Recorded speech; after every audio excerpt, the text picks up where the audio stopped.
Dimanche 20h, bonsoir à tous, merci de votre présence. Nous ouvrons ce journal par ce communiqué de presse du gouvernement. Le gouvernement du Mali informe l'opinion publique nationale et internationale que dans la nuit du samedi 1er mars 2013, le juge d'instruction du deuxième cabinet du tribunal de première instance de la commune 3 du district de Bamako a fait procéder avec l'aide de la police scientifique du service d'investigation judiciaire de la gendarmerie nationale en présence du procureur de la République de Kati et des responsables de la police et de la gendarmerie nationale à l'exhumation d'un corps enfoui dans un puits dans l'enceinte d'une concession sise au quartier Malibougou de Kati qui appartiendrait à un haut responsable de l'ex-CNDRE. Le puits avait été obstrué à l'aide de cailloux après l'ensevelissement du corps. L'exhumation a été ordonnée dans le cadre du dossier ministère public contre X, Issa Tangara, Amadou Aya Sanogo et autres pour enlèvement de personnes et complicité consécutive aux événements du 30 avril 2012 survenus à Bamako. Elle intervient après la découverte du charnier situé dans la commune rurale de Diago dans la nuit du 3 au 4 décembre 2013, de celle du cimetière de Amdalaï le 16 décembre 2014 et de celle faite derrière le Daral de Kati sur la route de Bemasso le 24 février 2014 où 5 corps avaient également été exhumés. L'information judiciaire se poursuit en vue d'identifier ces corps et de situer les responsabilités. L'opinion sera informée en temps utile des développements ultérieurs de ce dossier. Direction Istanbul, en Turquie, où se tient le forum d'affaires Turquie-Afrique des femmes entrepreneurs. La rencontre vise à promouvoir les échanges commerciaux entre les femmes entrepreneurs turques et celles du continent. Notre pays est présent à ce forum avec une délégation de 20 personnes conduite par Koulibaly Aïssata Touré. Notre envoyé spécial est Soumaïla Berté. Les rencontres d'affaires entre la Turquie et l'Afrique offrent toujours des occasions de promouvoir des échanges commerciaux déjà anciens entre ces pays et le continent noir.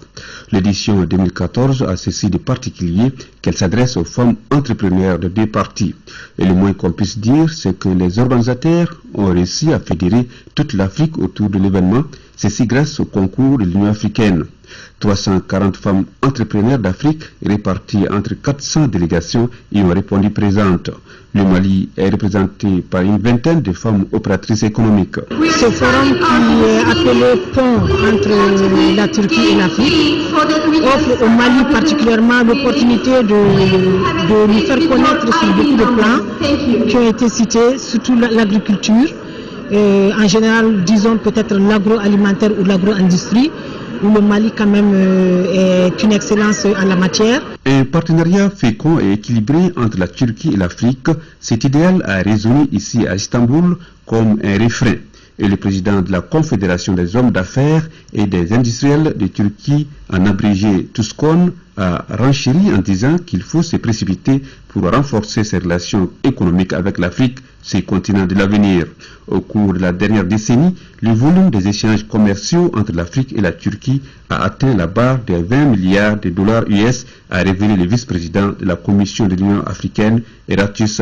Ce que l'on attend, enfin, l'Afrique est un pays qui se développe très fortement, la Turquie également, et donc nous, en tant que Tuskon, on veut, main dans la main, en partenariat avec l'Afrique, se développer. Si ce pont n'existait pas entre la Turquie et l'Afrique, et particulièrement le Mali, pour les affaires, il aurait fallu le créer ce pont, parce que je pense que les Maliens ont beaucoup à apprendre d'investisseurs turcs, et désormais ils peuvent envisager d'investir au lieu de faire ce genre de commerce, aller acheter à l'extérieur, venir revendre. Si elles se mettent à faire des entreprises viables au pays pour transformer nos produits locaux, je crois que ça va être une très bonne chose pour l'économie du pays. L'ouverture des travaux a été suivie d'une conférence de presse, histoire d'éclairer les journalistes sur les enjeux du forum d'affaires turco-africain des femmes entrepreneurs. Focus à présent sur le stand de Madame Thilo Ramata Keïta au Salon international de l'agriculture de Paris. Notre compatriote expose le beurre de karité à ce salon et tenez-vous bien, elle fait un chiffre d'affaires de plus de 400 000 francs CFA par jour. Le produit plaît et ravit même la vedette. C'est en tout cas le constat fait par nos envoyés spéciaux Mohamed Diarra et Aboubakar Traori. Thilo Ramata Keïta est une transformatrice de la région de Ségou. Elle fait partie des inconditionnels du Salon international de l'agriculture de Paris. Elle a su imposer les produits qu'elle expose à ce salon. Il s'agit en l'occurrence du beurre de karité. Nous arrivons à les convaincre et à les évoquer la nature, la forme naturelle du produit. Donc nous on ne fait pas des rajouts, donc on les vend à l'état brut naturel 100%. Par jour, elle fait un chiffre d'affaires de plus de 400 000 francs CFA. Les visiteurs se bousculent devant le stand du Mali pour acheter le beurre de karité qui est utilisé non seulement dans l'alimentation mais aussi pour la cosmétique. Ça se voit que c'est très bien pour la peau et pour les cheveux. J'en ai déjà acheté, oui. C'est très bien, oui. C'est vrai. Ça nourrit bien la peau, ça la protège, voilà. Je ne connaissais pas le Mali. J'essaye de me documenter sur les produits. Vous avez l'air d'avoir des bons produits au Mali. Je pense que c'est un pays qui mérite d'être visité. Le Mali doit profiter de cette opportunité pour s'imposer en Afrique. Ici en Europe, la plupart des cosmétiques qui sont utilisés en été contiennent du beurre de karité. Donc ce qui fait que le beurre est très prisé ici. Et comme vous le savez aussi, les directives de l'Union européenne autorisent une substitution du beurre de cacao en partie par le beurre de karité. Mais l'affluence présente, c'est surtout les dames qui achètent le beurre de karité pour en faire des cosmétiques. Et donc en Europe, c'est un produit qui est très prisé. Et je pense que c'est une très grande opportunité pour notre pays parce que le Mali a le deuxième parc de karité d'Afrique. Donc une bonne exploitation de ce produit peut apporter beaucoup de devises pour le Mali. Ce qui devrait permettre de booster l'économie malienne. L'actualité, c'est aussi le rapatriement de 720 de nos compatriotes. Ils étaient réfugiés au Cameroun suite à la crise que traverse la République centrafricaine. 2 vols sont arrivés ce dimanche à l'aéroport international de Bamako-Sénou. Moussa Fane, reportage. Ils sont 720 Maliens de Centrafrique qui ont fui les violences dans ce pays pour trouver refuge à Douala, au Cameroun. Le gouvernement, à travers le ministère des Maliens de l'extérieur, a organisé des rapatriements de ces Maliens. Sur les 720, déjà 393 sont arrivés ce dimanche. C'est pour moi beaucoup de tristesse, comme vous venez de le constater. C'est encore des femmes, des enfants qui souffrent en premier lieu aujourd'hui de ceux qui arrivent en Centrafrique. C'est le deuxième convoi de cette journée. Le premier convoi ayant amené 197 Maliens et le second convoi 196.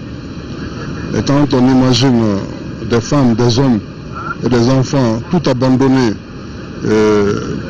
pour se sauver leur vie, je pense que ça fait beaucoup d'émotions. 2 autres vols sont attendus demain selon le planning du département en charge des Maliens de l'extérieur. Il reste encore en attente au niveau du Cameroun, mais qui sont en route incessamment pour rejoindre le pays.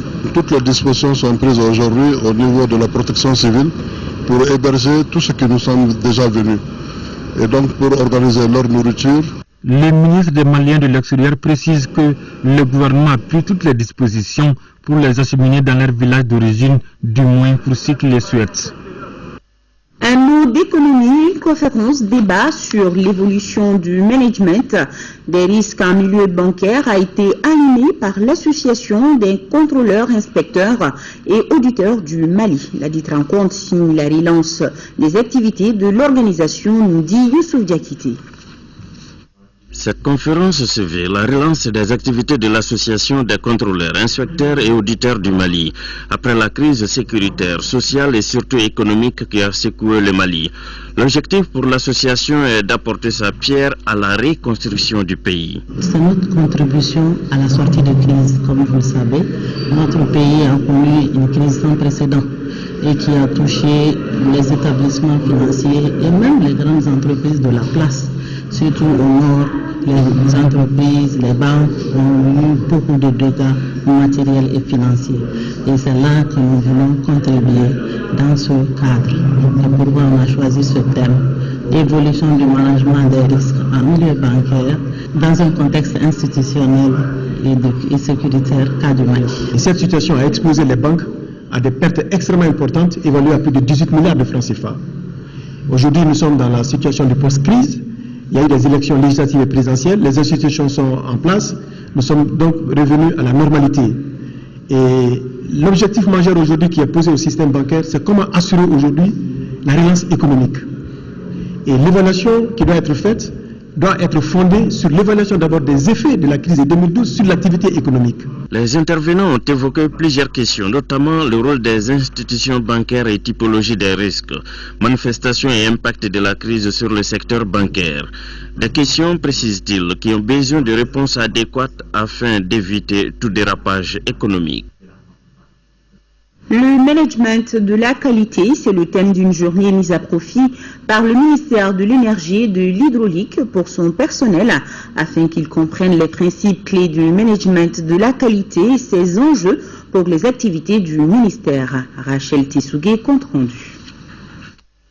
En sa qualité de fournisseur, le département en charge de l'énergie et de l'hydraulique doit satisfaire les exigences de ses clients par un travail bien fait. C'est pour cela qu'il a décidé d'appliquer le management de la qualité comme démarche de progrès. Il est important aujourd'hui que l'administration mette en place un système qui permette de convertir ces usagers-là en clients et travailler pour ceci, connaître leurs besoins en amont pour pouvoir transformer ces besoins-là en satisfaction. Et le système de management de la qualité dans ses principes permet à tout organisme d'identifier les exigences des clients, donc des citoyens, et de les transformer, n'est-ce pas, en satisfaction. À travers cette activité, le ministère de l'Énergie et de l'Hydraulique veut maîtriser ses attributions. Il veut davantage s'approcher des citoyens clients et être un acteur incontournable du développement du Mali. Notre ambition est d'implanter au niveau de notre département et ses démembrements un système de management de la qualité qui permette, entre autres, la maîtrise des risques et l'élimination des non-qualités. Ce premier atelier est destiné à la sensibilisation des proches collaborateurs que vous êtes à la démarche qualité de manière qu'elle soit comprise par tous aux fins de mise en œuvre cohérente dans l'ensemble de vos structures. La formation est assurée par l'Association malienne pour la qualité. Cette association a pour objectif principal de contribuer à la diffusion des systèmes de qualité au Mali. Elle instaure une culture de qualité au sein des entreprises, de l'administration publique et d'autres organismes. Promouvoir l'autonomisation des femmes déplacées du Nord dans le district de Bamako et dans la commune de Kalabankoro ainsi que dans leur milieu d'origine. C'est l'objectif visé par l'association Finco Africa Group. Elle vient de lancer les activités du projet d'aide à la réinsertion socio-économique des femmes déplacées du Nord. Sissoko, reportage. Cette remise de chèques d'un montant de 572 000 francs CFA aux premiers bénéficiaires consacre le démarrage des activités du projet d'aide à la réinsertion socio-économique des femmes déplacées du nord du Mali. À travers ce projet, Finco Africa Group compte assurer la réinsertion socio-économique des femmes touchées par la crise.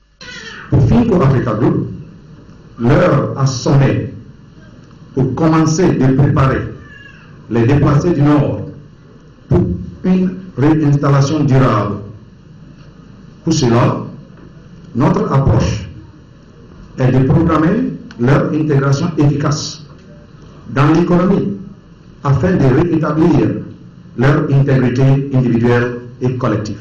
La formation professionnelle et l'emploi constituent de nos jours des enjeux majeurs pour le gouvernement selon la représentante du ministre de l'Emploi et de la formation professionnelle.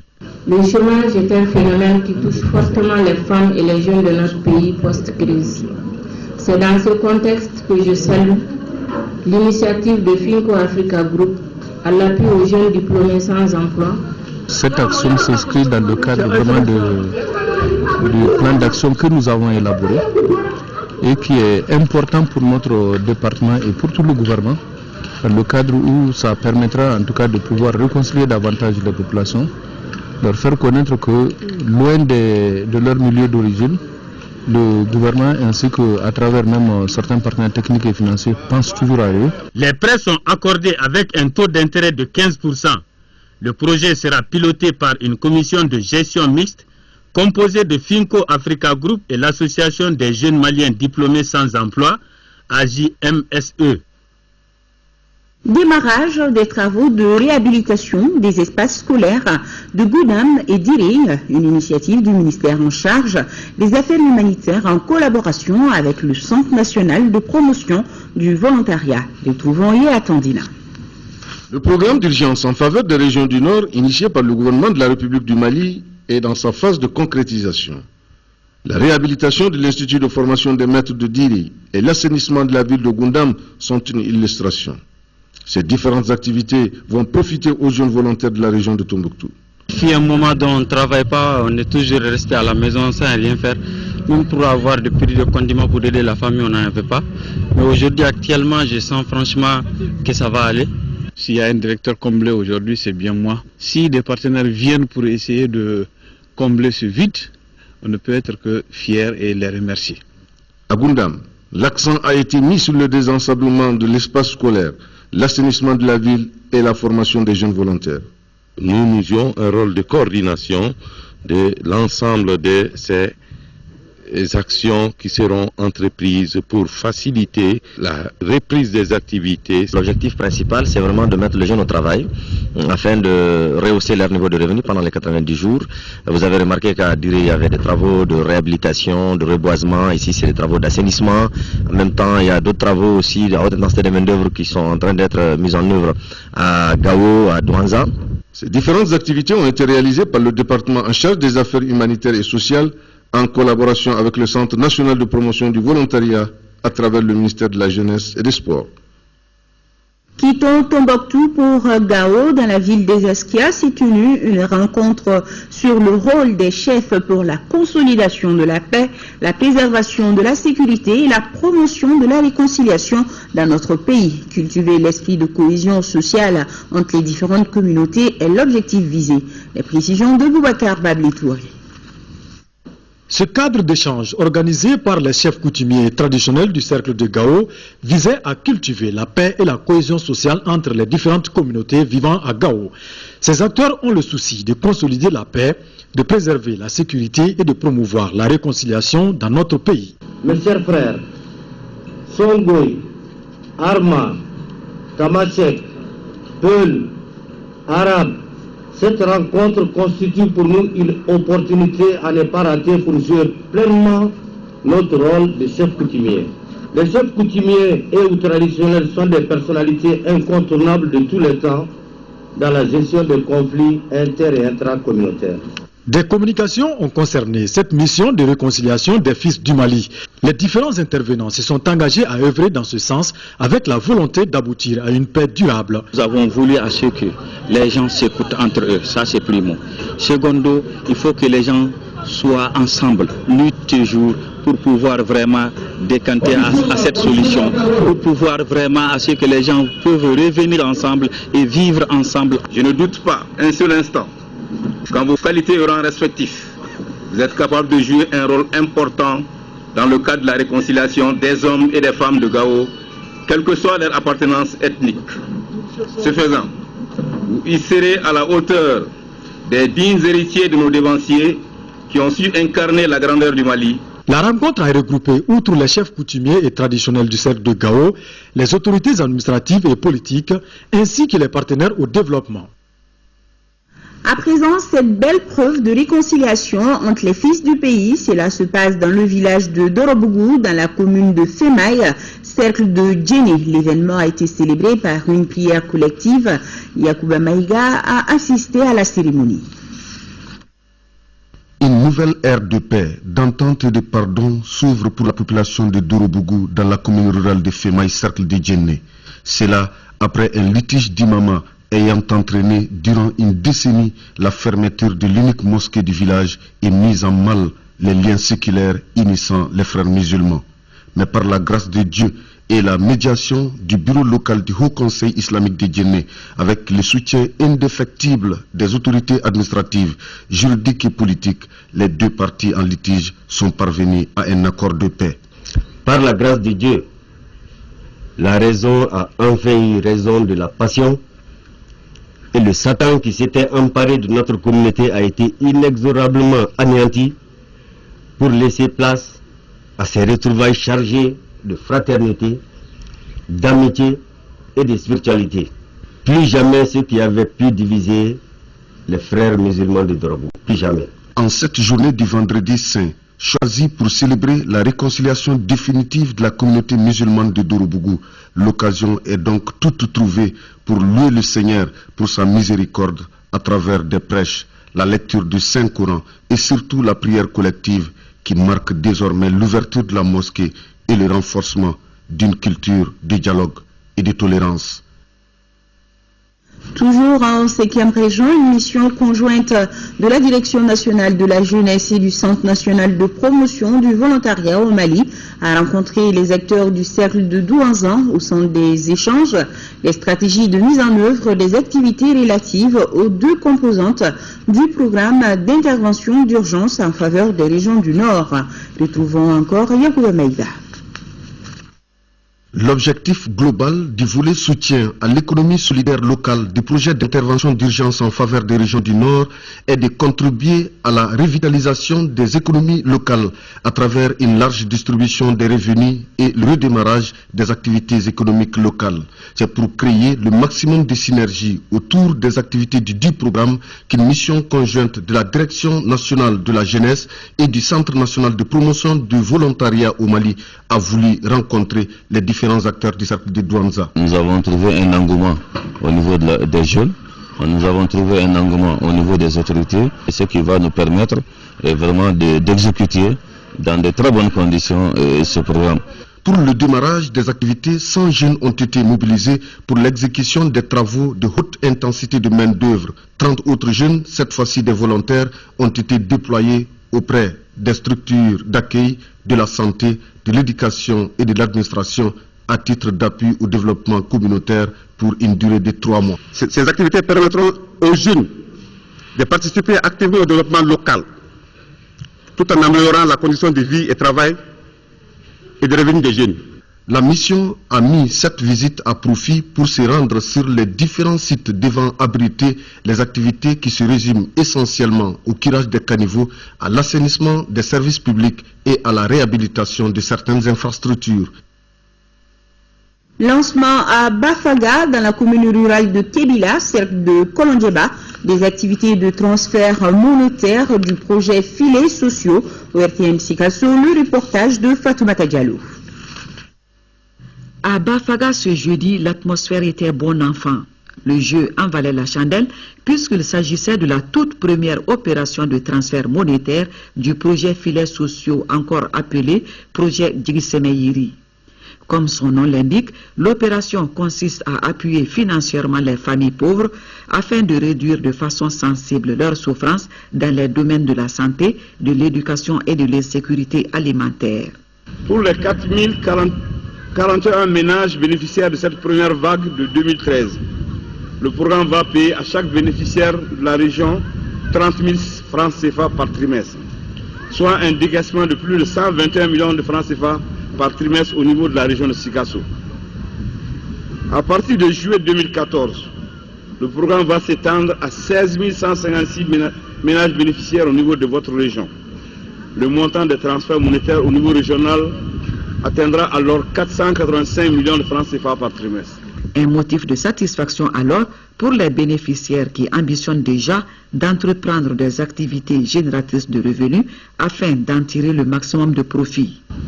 J'exhorte les différents acteurs qui seront impliqués dans la mise en œuvre du projet à s'investir totalement dans l'exécution de ce projet destiné à améliorer et à soulager les conditions de vie de nos populations pauvres et vulnérables.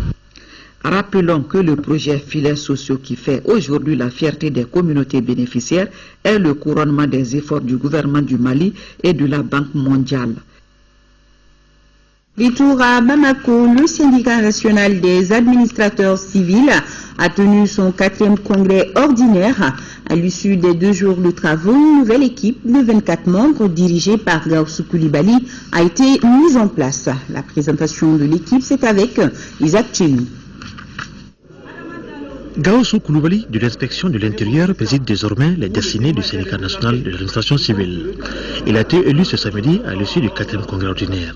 Selon lui, son rôle est de veiller à l'amélioration des conditions de vie des travailleurs de l'administration civile. La tâche, vous le savez autant que nous, elle n'est pas aisée.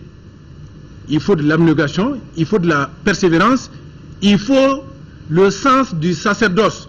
Nous persévérons parce que nous nous dédions à ce corps pour nous battre au quotidien pour lui afin d'améliorer ses conditions de travail. Il a ensuite donné l'assurance de la mise en œuvre des doléances de manière méthodique et déterminée.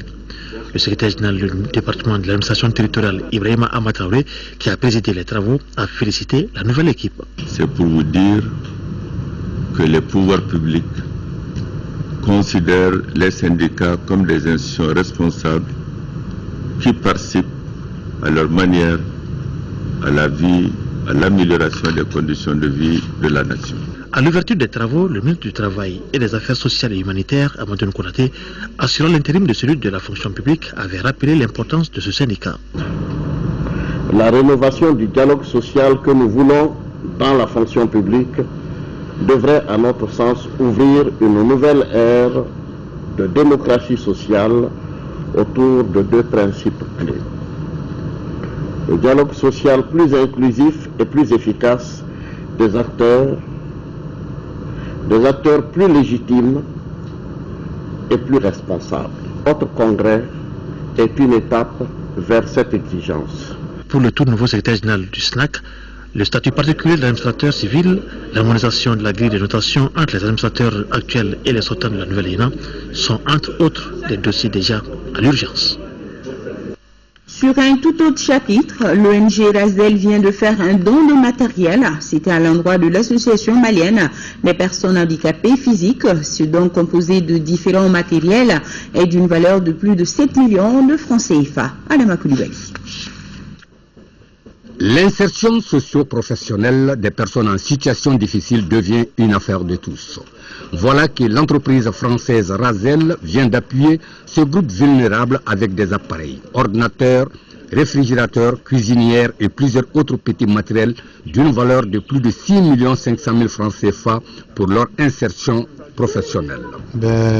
L'entreprise Razel Mali a voulu apporter sa modeste contribution aux handicapés, donc c'est la raison pour laquelle nous avons bien voulu leur offrir ce petit don matériel de manière symbolique. Nous sommes une couche vulnérable, nous sommes une couche qui a toujours besoin du matériel. Ça peut aider certains à faire des projets générateurs de revenus, parce qu'un principe quand même ça rapporte. On peut ouvrir un magasin ou bien un petit projet, un atelier qui va permettre à celui qui va s'installer de subvenir à ses propres besoins. À ces appareils s'ajoutent des tables pour blanchir des habits, des chaises et des ustensiles de cuisine. Hier, 1er mars, c'était la journée mondiale de la protection civile. Et pour terminer cette journée en beauté, le comité syndical des soldats du feu a organisé une soirée gala. Abdul Karim Kaba était de la soirée. La nuit a été belle, et même très belle, avec 1 millier de sapeurs regroupés à l'occasion de la soirée gala organisée par le comité syndical de la protection civile. La dite soirée entre dans le cadre de la célébration de la journée internationale de la protection civile. Pour le développement du corps, les syndicats appellent les agents à plus de collaboration. J'appelle la population malienne, la population civile, les travailleurs même de la protection civile d'abord à se donner la main. Et avec l'appui des autorités, nous pourrons aussi aller de l'avant. Rien ne peut se faire dans la vie et sans la paix et sans la cohésion. Au cours de la soirée, le parrain n'a pas manqué de s'appesantir sur le travail abattu par les soldats du feu. Non seulement nous sommes effectivement en fête, mais en même temps nous profitons de l'occasion pour demander à ce que les autorités, les responsables puissent passer encore à de meilleures conditions de travail, des matériels suffisamment modernes pour les aider à pouvoir mener à bien la mission qui leur est confiée. Cette soirée gala est organisée chaque année pour rendre hommage à toute la famille de la protection civile. Ouvrons maintenant notre dossier culture du dimanche. Zoom ce soir sur l'association féminine Sigui de Ségou. Vous le savez, au Mali, les femmes jouent un grand rôle dans la production artisanale. Et justement, ces femmes de Ségou transforment le coton pour fabriquer divers produits artisanaux. Elles possèdent une véritable industrie de production artisanale qui valorise le tissage dans son évolution. Sidi Modibo Dambélé ou Cheikh Oumar Sangari sont allés à leur rencontre. On les découvre ensemble.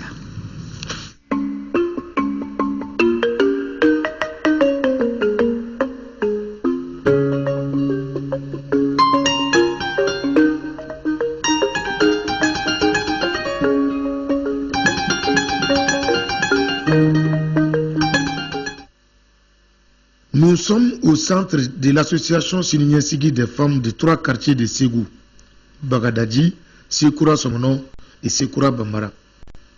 L'objectif de l'association est de permettre à ses 45 membres de s'autofinancer à travers la confection et la vente des produits artisanaux. Ces femmes, qui emploient quelques hommes, possèdent toute une industrie de transformation traditionnelle du coton de A à Z. Autrement dit, du coton brut au prêt-à-porter. Nous évoluons beaucoup dans le domaine du textile. Il y a la filature, le tissage, la teinture, les deux sortes de teinture, la teinture chimique, la teinture naturelle, c'est-à-dire la teinture végétale. Ensuite, nous transformons ces tissus teintés aussi, soit en jouets, en même temps nous évoluons dans l'habillement.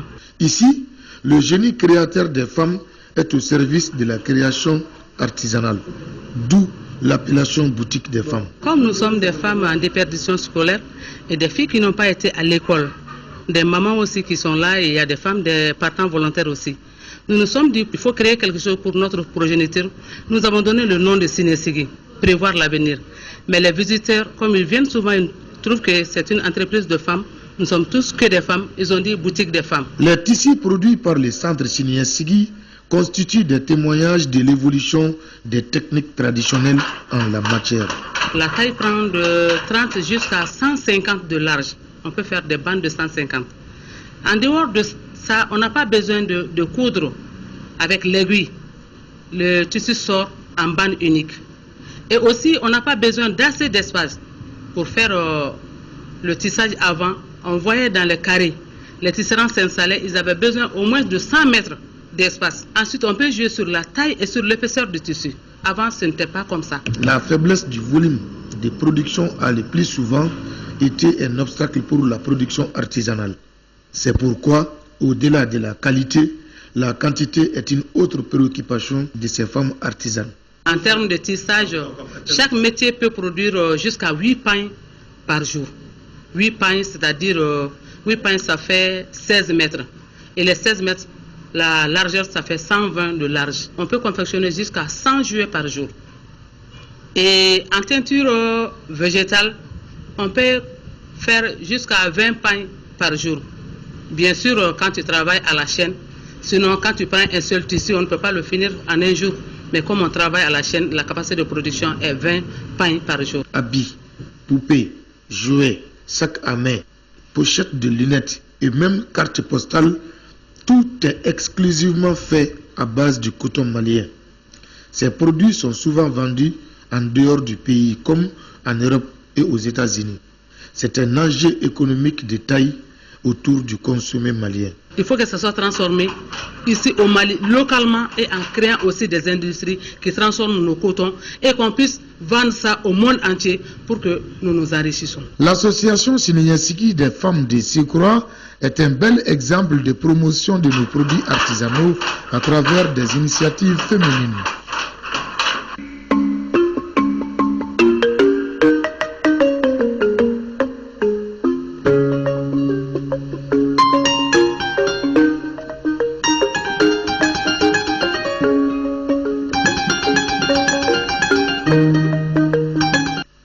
Un dimanche de sport, 16e de finale de la Coupe de la Confédération au compte des matchs allés.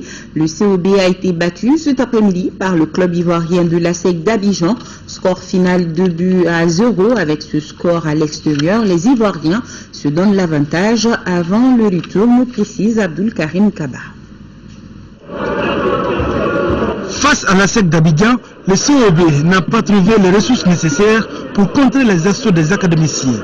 Dès la 10e minute, les Verts se font cueillir à froid suite à un penalty marqué par Bois Kofi David Maïndé. Même les Olympiens ne trouvent pas de solution au système mis en place par l'ASEC. La première vraie occasion des Verts est venue à la 22e minute. La frappe d'Abdoulaye Diarra est repoussée par la défense ivoirienne. 45e minute, Yacouba Diarra, monté aux avant-postes, ne suit pas le portier de l'ASEC. Mi-temps, 1-0 pour les visiteurs. En seconde période, même scénario et les Ivoiriens gèrent bien leur match. Même avec les entrées de Bougadari Fomba, Hamidou Traoré et Adama Diawara. À 4 minutes de la fin, Ismaïla Diarra avait l'occasion d'égaliser, mais il trouve le soin de donner le ballon à Ali Badra Sangaré. Et ce qui devait arriver arriva à la 90e minute. Kofi Foba Cabra inscrit le deuxième but de l'ASEC. C'est sur ce score de 2-0 pour l'ASEC que la rencontre prend fin. De notre côté, on est passé à côté, il faut le dire, on est parti à côté surtout sur le plan offensif. Après toutes ces occasions qu'on s'est procurées, mais malheureusement on n'a jamais su scorer. Donc le football à ce niveau ne pardonne jamais des erreurs comme ça. On gagne 2-0 ce soir, je pense qu'il y a de quoi être satisfait. Je suis très satisfait de mes garçons. Je pense que c'était pas facile, ils se sont bien battus. Ils ont joué jusqu'à fond, jusqu'à la fin du match. Et on gagne 2-0, c'est bon à prendre avant la manche retour. Avec cette victoire à Bamako, l'ASEC prend une sérieuse option pour la qualification, même si on est en football. Et en Ligue des Champions, l'AS Real a réalisé une bonne opération en battant Enemba du Nigeria 2-1. Outre les matchs de compétition africaine des clubs, l'événement dans la capitale, c'était aussi le match qui a opposé Tigres de l'ERTM et Dream Team de la Bank of Africa. Le match s'est soldé par un match nul de 0-0 contre rendu Koumaniameli. C'est le coup d'envoi symbolique du directeur général de l'ERTM, Bali Idrissa Sissoko, qui a donné le ton de ce premier match amical entre les Tigres de l'ERTM et Dream Team de Bank of Africa. En 2 fois 30 minutes, l'assistance ne s'est vraiment pas ennuyée. C'est là grâce au spectacle fourni par les deux formations. Au finish, 0-0. Le sport est un facteur de développement et de cohésion. Voilà pourquoi les ministères de la communication et de la promotion de la femme ont soutenu cette initiative. C'est là pour célébrer la femme en cette veille du 8 mars, Journée internationale de la femme. Journée internationale des femmes célébrée dans de nombreux pays à travers le monde. C'est un jour où les femmes sont reconnues pour leur réalisation sans égard aux divisions, qu'elles soient nationales, ethniques, linguistiques, culturelles, économiques ou politiques. Ce match est une grande fête pour toutes les femmes du Mali de Akide. Nous avons également un cadre de travail entre femmes, tant citadines que rurales, afin de mener à bien nos missions de conduire le développement de la famille et du pays. Je suis ravi de ce partenariat pour 2 raisons. Premièrement, ce partenariat est tissé autour du sport, le sport qui est une activité saine. Deuxièmement, nous avons vu que ce partenariat entre le syndicat d'Af Africa et celui de l'RTM s'est tissé et s'est conjugué au premier. La mi-temps a été une sketch présentée par des comédiennes qu'on ne présente plus, à savoir Fima, Diema et Djenabou Keita. Espérons que le match retour arrive à départager les dames de médias et la Mali. Voilà une belle victoire de l'ERTM, ou dirais-je tout simplement une victoire de l'amitié, de la cohésion et du bon voisinage. Merci à nos sœurs de la Bank of Africa. À la prochaine édition. Et avant de boucler ce journal, nous vous rappelons ce communiqué de presse du gouvernement.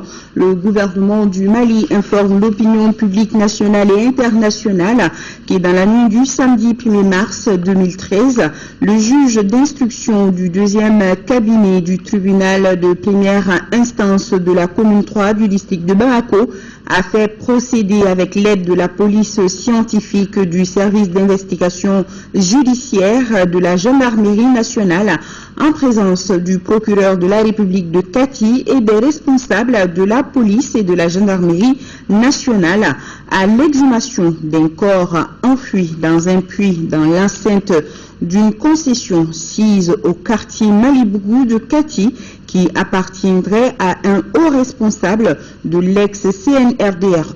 Le puits avait été obstrué à l'aide de cailloux après l'ensevelissement du corps. L'exhumation a été ordonnée dans le cadre du dossier ministère public contre X, Issa Tangara, Amadou Aya Sanogo et autres pour enlèvement de personnes et complicité consécutif aux événements du 30 avril 2012 survenus à Bamako. Elle intervient après la découverte du charnier situé dans la commune rurale de Diago dans la nuit du 3 au 4 décembre 2013, de celle du cimetière de Amdalaï le 16 décembre 2014 et de celle faite derrière le Daral de Kati sur la route de Bemasso le 24 février 2014 où 5 corps avaient également été exhumés. L'information judiciaire se poursuit en vue d'identifier ces corps et de situer les responsabilités. L'opinion sera informée en temps utile des développements ultérieurs de ce dossier. Sur ce, se referme cette édition que j'ai eu le plaisir de vous présenter. Merci à tous ceux qui ont participé à sa réalisation et à vous qui l'avez suivi. Demain, 10h, 13h, Amadou Sankaré et les éditions du soir seront une présentation de Aoué Touré. Les nouvelles du temps, c'est tout de suite avec Aïssata Kamara. Au programme, retrouvez aussi questions d'actualité avec Youssouf Diakité et ses invités. Questions d'actualité de ce soir s'intéressent à la problématique de l'accès à l'eau. Sur le plateau, les acteurs de la société civile, notamment la CAEFA et les structures étatiques telles la DENAPCN, la Direction nationale de l'hydraulique, le Fonds de développement de l'eau. Grand merci à vous qui nous suivez d'Ottawa, c'est au Canada. Bonsoir à tous.